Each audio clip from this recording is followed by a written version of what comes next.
Baiklah, selamat sejahtera semua. Baiklah, kali ini sempena ataupun PLC kita yang kedua,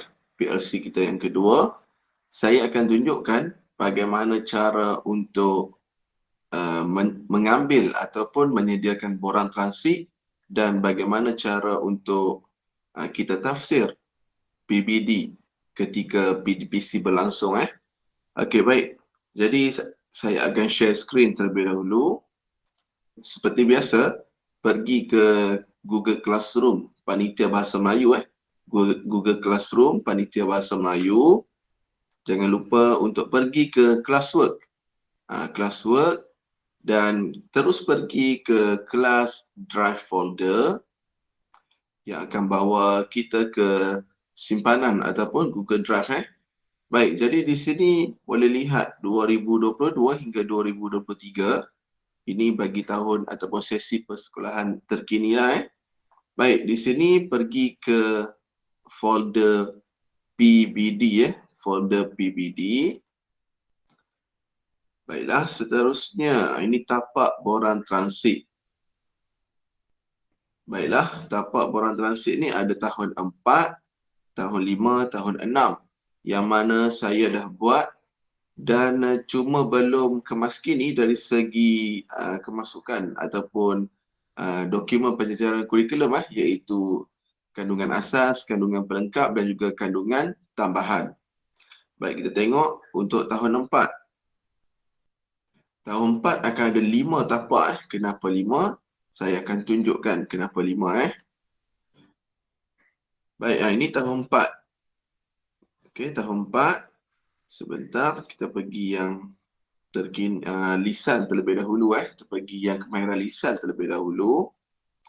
Okey, kalau lihat di bahagian luar ni, kalau kita klik pada rename, ini saya akan tulis PBD 4M 1.01. 1.01. Maksudnya ini tapak untuk kemahiran lisan yang pertama. Yang pertama. Okey, sebelah pula kita boleh lihat 1.02. Tapak untuk kemahiran lisan yang kedua. Kemudian yang ketiga, kemahiran lisan 2.0. Ini tak ada 1 ke tak ada 2. Kenapa? Sebab jumlah SP ataupun standard pembelajaran untuk kemahiran membaca bagi tahun 4 sedikit saja. Jadi satu tapak sudah cukup. Untuk yang keempat pula, boleh lihat di sini 3.01 iaitu kemahiran menulis 1. Kemudian yang terakhir 3.02 iaitu kemahiran menulis yang kedua. Jadi ada 5. Pastikan ada 5 tapak. Kelima-lima ini perlu disediakan. Kenapa? Sebab kemahiran yang berbeza. Kemahiran 1.0 untuk mendengar dan bertutur iaitu lisan. Kemahiran 2.0 untuk kemahiran membaca. Dan kemahiran 3.0 untuk kemahiran menulis. Baik, kita terus masuk ke mana-manalah antara 5 tu. Okey, di sini apa yang anda ataupun rakan-rakan ahli panitia perlu buat, yang pertama sekali edit edit dari segi kelas. Okey, kelas 4M ke 4K ke 4B. Guru pentaksir, tukar nama anda. Kemudian masukkan senarai nama murid yang terkini. Pastikan bilangannya betul. Di mana nak ambil ni? Boleh terus pergi ke link ataupun pautan yang disediakan dalam info bacang, iaitu link senarai nama terkini untuk tahun 2022. Jadi boleh copy dan paste terus di sini. Jadi senanglah senang saja. Okey, baik, terus copy dan paste. Di sini nak minta kerjasama anda lah. Sebelum itu, sebelum terlupa, pastikan anda klik di Google Classroom ini, download dulu download dulu. Jangan terus tukar di sini. Kalau terus tukar di sini, nanti orang lain pula yang tukar, akan ada perubahan lah pada anda.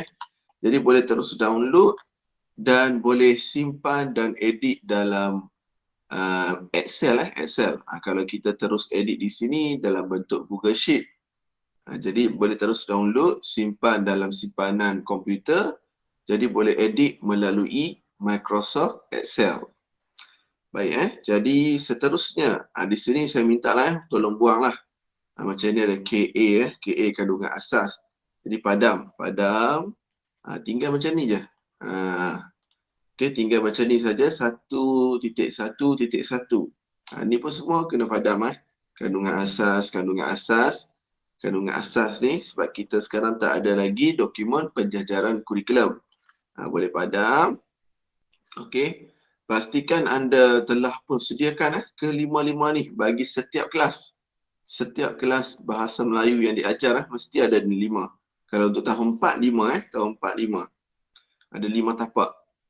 Baik, dah sedia, boleh simpan dalam folder dalam folder, tak kisahlah dalam folder pendrive ke, dalam folder Google Drive ke, yang mana mudah Baik, seterusnya, kalau nak print, boleh tulis tangan, tapi pastikan nanti bila dah siap semua nanti, di hujung ataupun dah penuh, ataupun bila kita nak isi template pelaporan PBD, pastikan anda scan dan ini disimpan dalam Google Classroom Panitia. Ini kena scan. Okey, kalau tak nak, boleh guna dalam bentuk soft copy. Cuma, bila nak print nanti, tarikh, contoh kalau isi di sini, tarikh nampak. Tapi bila nak print nanti, disebabkan saiz kecil, tak keluar tarikh. Maksudnya dia akan naik jalur-jalur macam jalur 1 tu. Jadi di situlah yang akan menyebabkan sedikit kekeliruan ataupun susah sikit nak print tak ada masalah, cuma kena scan nanti Okey, baik. Jadi di sini kalau boleh lihat setiap ini kita panggil SP, standard pembelajaran standard pembelajaran SP 1.1.1. Yang mana semua ni mesti mengikut DSKP terkini, DSKP semakan yang terkini. Mesti ikut. Jadi bila kita tengok, bila kita ajar dalam buku teks, contoh untuk awal-awal ni mestilah 1.1.1 ni. Okey, contoh kita dah buat, dah ajar, dah siap dah PDPC pada murid, kita dah pun buat taksir tak kisahlah taksir melalui pemerhatian ke. Okey, cara taksiran tu terpulang kepada diri sendirilah. Ada yang taksir melalui, kalau kemahiran mendengar dan bertutur ni, melalui lisan murid. Maksudnya dalam kelas tu minta murid untuk berdialog dan sebagainya memberikan respon. Kalau 1.1.1 ni memberi respon. Okey, jadi kita tengoklah setiap nama murid. Ini merupakan kotak yang di bawah ni merupakan tahap penguasaan 1 hingga 6. Contoh hari ni lebih kurang contohnya 30 Mac. Tiba-tiba Alice nampaknya dia boleh, kita hanya mampu bagi 2 sajalah mungkin belum bagus, kita bagi 2. Di sini nak tulis apa? Tulislah tarikh. Contoh 30 Mac. 30 Mac, tak perlu tulis tahun lah sebab kita tahu ini merupakan tahun 2022-2023. Okey, 30 Mac. Jadi akan datang. Kenapa tulis tarikh? Bukan tik bukan tanda right ataupun tanda pangkah, tak kisahlah apa-apa saja yang menunjukkan tik Baik, kenapa? Sebab kalau kita tengok balik SP dalam subjek bahasa Melayu ni akan berulang. Bila akan berulang? Tajuk-tajuk yang kemudian nanti. SP akan berulang. Ada beberapa SP akan berulang, tak semua, tapi ada beberapa SP akan berulang. Terutama dari segi kemahiran lisan. Kemahiran lisan selalunya akan berulang jadi akan datanglah, tak kisahlah bulan berapa nanti Contoh bulan 9 nanti. Contoh. Ini mesti tally mesti selari dengan RPH. Jangan dekat sini 1.1.1 30 Mac. Tapi bila tengok dalam RPH 1.1.1 bukan 30 Mac tapi 31 Mac. Itu kena betulkan takut nanti ada semakan oleh pegawai dan sebagainya, akan menyebabkan beberapa perkara yang kita tak suka ataupun kita tak ingini. Okey, contoh akan datang bulan 9. At least ni kita nampak ada peningkatan. Ada peningkatan, ada kemajuan. Dulu 30 Mac kita bagi tahap penguasaan 2 je. Tapi ada peningkatan. Kita rasa boleh bagi 4 Kita tulis 30 September. Oh, dia dapat 4. Ataupun nantilah tiba-tiba selalunya kalau ikut dalam buku teks, SP ni akan berulang sekali saja. Okay, kalau kita lihat secara kasarnya, SP yang sama akan berulang sekali. Tapi kalaulah akan datang kita nampak ada masa lebih, kita rasa macam tak puas hati lah, kita nak cuba bantu Alice ni. Kita nak cuba bantu Alice ni supaya kalau boleh dapat lagi tinggi. Mungkin kita nak bantu dia dapat lagi tinggi. Okey, kita cuba ambil masa sedikit ataupun mungkin waktu luar PDP ataupun waktu PDP tu kita ambil panggil Alice, mungkin kita nilai dia ataupun kita buat untuk taksir bagi SP 1.1 ni. Tiba-tiba kita nampak dia lagi ada peningkatan bulan 12 lah contoh. Okey, 12 Disember. Alice nampak gayanya boleh pergi ke tahap penguasaan 5. Jadi boleh tulis tarikh di sini. Ini tujuannya tujuannya. Jangan pula kalau boleh janganlah kalau 30 Mac tu tahap penguasaan dia 2. Tiba-tiba bulan 9 tahap penguasaannya 1. Jadi itu kalau boleh jangan berlakulah. Mana tahu kadang-kadang murid ni mungkinlah dia tak boleh tiba-tiba tak boleh baca, tak boleh mengeluarkan secara lisan dan sebagainya. Tapi kita pastikanlah jangan ada semakin berkurang ataupun semakin tidak ada peningkatan. Okey, sepatutnya ada peningkatan dan kemajuan Okey, jadi bila kita nak isi PBD, setahun kan 2 kali kena isi di dalam template pelaporan PBD. Jadi kita tulislah kalau contohnya nanti kali pertama selalunya bulan berapa Kalau kali pertama contoh saja bulan 6 kena isi PBD. Kalau bulan 6 kita ambil dekat sini. Okey, cuma template pelaporan PBD tu kita hanya isi purata. Okey, purata ataupun pertimbangan profesional kita sebagai guru. Nanti saya akan jelaskanlah Okey, baik. Contoh dah isilah semua ni Ini dah ada dah semua Dah ajar dah. Okey. Baik, kita tengok tapak yang kedua. Tapak untuk lisan yang kedua. Okey, tapak lisan yang kedua kalau kita boleh lihat di sini, saya ada tulis di sini keseluruhan. Keseluruhan bagi TP ataupun kemahiran tersebut kemahiran lisan. Keseluruhan ni akan berubahlah dari masa ke masa Contoh kalau bulan 6 kita kena isi template pelaporan PBD. Okey, kita nampak apa di sini baru ada satu kali sajalah. Satu kali ini belum ada lagi lah sebab belum sampai lagi lah. Ini contoh saja tadi.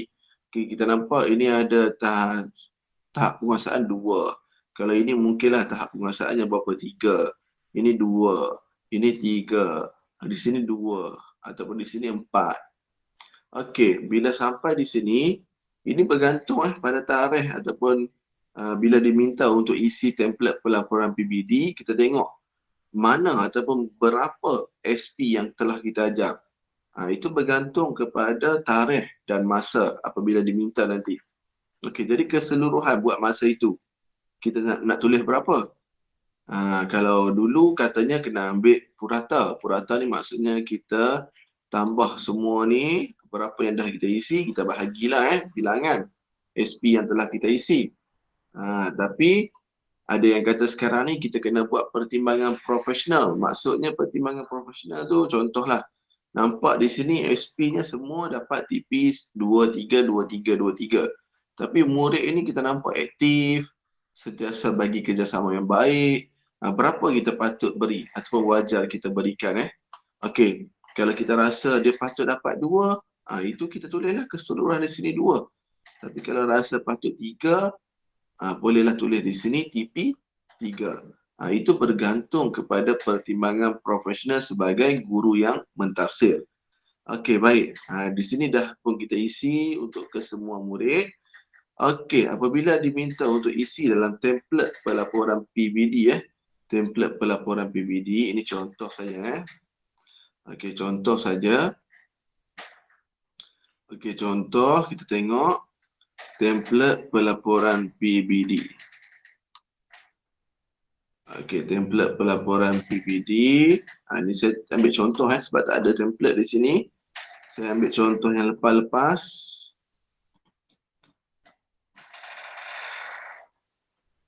Okey, sekejap. Saya ambil contoh yang lepas. Okey, contoh sekejap. Minta maaf ya. Okey, ambil template pelaporan PBD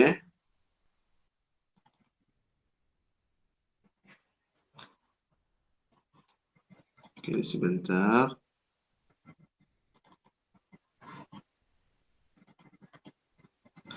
Okey, ini contoh saya ambil yang lepas 2021 2022 Okey, 2021 2022 contohlah template pelaporan Okey, ini template pelaporan ni yang macam kita sedia sesi yang pautan ataupun link tu ada dalam grup ataupun info bacang Okey, ini contoh saja. Okey, kita tengok, kita pergi ke BM Bahasa Melayu sekejap, belum keluar habis lagi.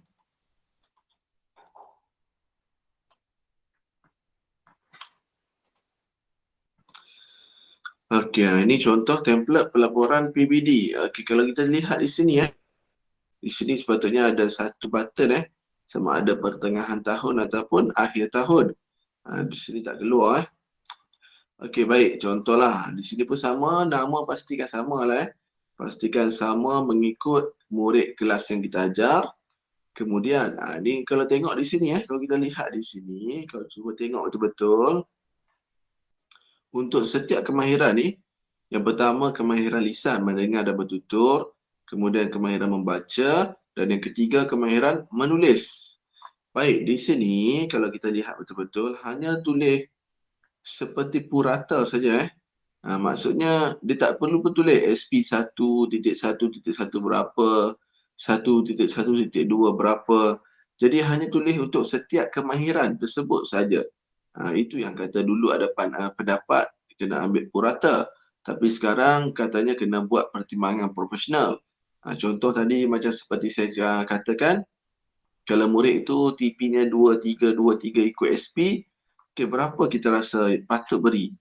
Jangan pula 232323 tiba-tiba kita terus bagi TP di sini 1. Macam tak sesuai lah Okey. Ataupun 232323 tiba-tiba TP-nya 6. Lagilah tak betul. Okey, jadi mengikut kesesuaian. Kalau kita rasa patut bagi 3. Kenapa patut bagi 3? Mungkin walaupun murid ini masih ada kelemahan ataupun kekurangan, tapi murid ini menunjukkan usaha, menunjukkan ingin belajar yang bagus, yang tinggi Jadi bagi 3 di sini. Okey, sama juga seperti kemahiran membaca dan juga kemahiran menulis. Ingat kemahiran yang kena ditafsir. Dalam PBD ada 3 saja, 1.0, 2.0, 3.0. 1.0 kemahiran lisan, mendengar dan bertutur. 2.0 kemahiran membaca. 3.0 kemahiran menulis. Okey, yang kita nak tengok kat sini je, tahap penguasaan keseluruhan. Kalau ini kita dah isi semua, di sini pun sekali lagi memerlukan pertimbangan profesional guru. Sebenarnya susah juga nak buat pertimbangan profesional ni. Okey, takut kita ada bias ataupun mungkin kita ada murid yang kita rasa okey kita suka, kita bagi lebih. Yang kurang sikit, kita bagi kurang. Sepatutnya tak adalah di sini kita kena jadi neutral lah. Maksudnya kita bagi ikut kebolehan dan pencapaian murid tersebut. Okey, di sini kalau sini semua 3 senanglah bagi 3 terus. Okey, kalau mungkin ada campur di sini 2. Membaca nampaknya bagus dapat 4. Menulis kurang sikit 3. Ada 2, 4, 3. Berapa kita nak bagi? Di sini ini pun sama dulu ada yang kata kena cari purata. Purata average. Tapi ada sekarang katanya kena buat pertimbangan profesional. Di sini memerlukan pertimbangan profesional guru. Berapa patut bagi? Okey, nampaknya contohlah murid ni merupakan murid yang aktif menyertai pelbagai pertandingan bahasa Melayu. Jadi takkan kita nak bagi 2. Mungkin boleh bagi 3 ataupun 4. Yang mana sedikit sebanyak akan memberi suntikan semangat kepada murid tersebut Okey, yang kita nak tengok kat sini nanti. Tahap penguasaan keseluruhan bagi setiap subjek. Okey, yang kita tafsir tadi tu, borang transit tu sebagai evidence. Yang mana kalau tiba-tiba nanti ada isu Kenapa murid ini kita boleh bagi 4? Kita rujuk balik borang-borang transit sebelum ini. Itu tujuannya. Okey, jadi diharapkan cikgu-cikgu kena buatlah mengikut cara yang betul dan kena tafsir tu mengikut kebolehan ataupun pencapaian murid. Jangan jadi tiba-tiba di sini nampaknya semuanya tinggi 4, 4, 4. Tapi bila tengok balik murid tersebut tidak menguasai SP ataupun kemahiran yang diajar ataupun dapat TP tinggi tetapi masih 3M, kemahiran 3M tidak kuasai. Jadi itu yang kita tak nak. Seperti tak selari. Kemahiran 3M tak boleh kuasai, tiba-tiba TP yang tinggi. Kita cuba elakkan perkara tersebut. Okey, yang penting bila kita disoal ataupun tiba-tiba ditanya lah mana tahu. Ini semua kita perlu bersedia Akan datang tiba-tiba ada pegawai yang datang tanya, kenapa murid ni kita patut bagi 4? Jadi kita pun ada rasional, kita boleh bagi sebab lah kenapa. Okey, kenapa kena bagi tahap penguasaan tersebut. Itu yang penting. Okey, baik. Itu untuk dari segi borang transit tahun 4. Okey, seterusnya kita patah balik yang tapak tadi folder tadi. Okey, kita patah balik folder yang sebentar tadi, kita tengok. Okey, tapak borang transit tahun 5, tahun 6 pun dah disediakan. Cuma tahun 5 ni sama seperti tahun 4. Ada 5 tapak juga. Kemudian kena buat apa? Kena tukar juga dalam ni. Yang bahagian kandungan asas, kandungan tambahan, kandungan pelengkap kena buangkan. Tinggal SP saja. Itu penting Mesti edit dan tinggal SP saja. Baik, untuk tahun 6 juga pastikan ambil di sini Ni tahun 6 yang terkini lah. Tahun lepas, tahun 6 bukan semakan. Jadi SP-nya banyak bila dah ada semakan ni, SP-nya lebih kurang sama untuk tahun 4, 5, 6. Okey, lebih kurang sama. Jadi boleh terus ambil di sini.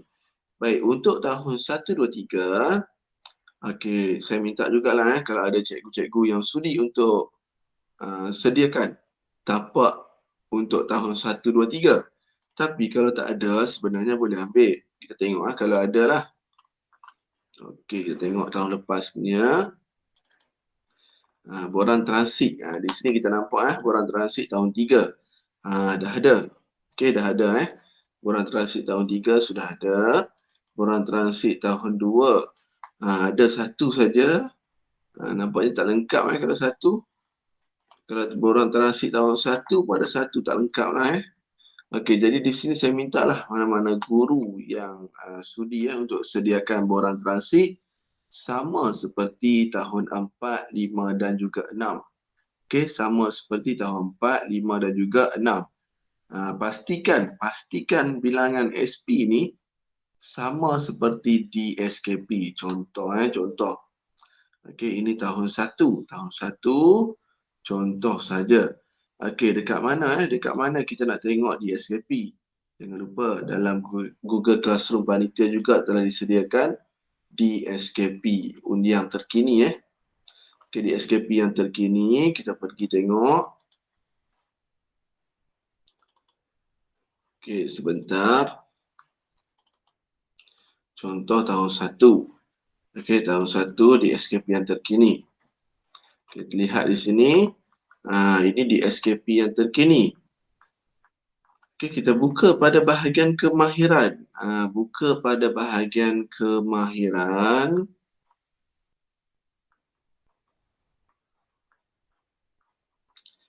Di sini Sekejap. Okey, baik. Ini saja yang kita kena isi ni. 1.1.1, 112, 113, okey, 121, 122. Jadi kalau tengok di sini SP untuk tahun 1 bagi kemahiran lisan, untuk kemahiran lisan mendengar dan bertutur ada 5, minta maaf. Ada 5 1, 2, 3, 4, 5. 5 saja 5 sahaja. Okey, baik. Kalau untuk kemahiran membaca bagi tahun 1 ada berapa? Okey, 211, 212, 221, 231, 232. Ada 5 juga 5 juga. SP yang ada untuk kemahiran membaca. Manakala kemahiran menulis ada 1, 2, 3, 4, 5, ada 6. Okey, ada 6. Jadi pastikan SP itu sama yang terdapat dalam borang transit. Jadi bolehlah sediakan untuk tahun 1, 2 dan juga 3. Okey, boleh sediakan sendiri sebenarnya dan terus buat. Jangan lupa PBD perlu ditafsir bagi setiap kali kemahiran 1.0 hingga 3.0 diajar. Ingat kemahiran 4.0 dengan 5.0 tak perlu ditafsir dalam PBD. Okey, baik. Jadi itu sajalah PRC, kita penerangan mengenai borang transit dan juga bagaimana kita nak buat PBD. Okey, diharapkan sedikit sebanyak dapat membantu rakan-rakan guru ahli panitia PM untuk mentafsir murid untuk PBD. Jadi itu saja. Terima kasih sudi menonton. Okey, jumpa lagi. Bye-bye.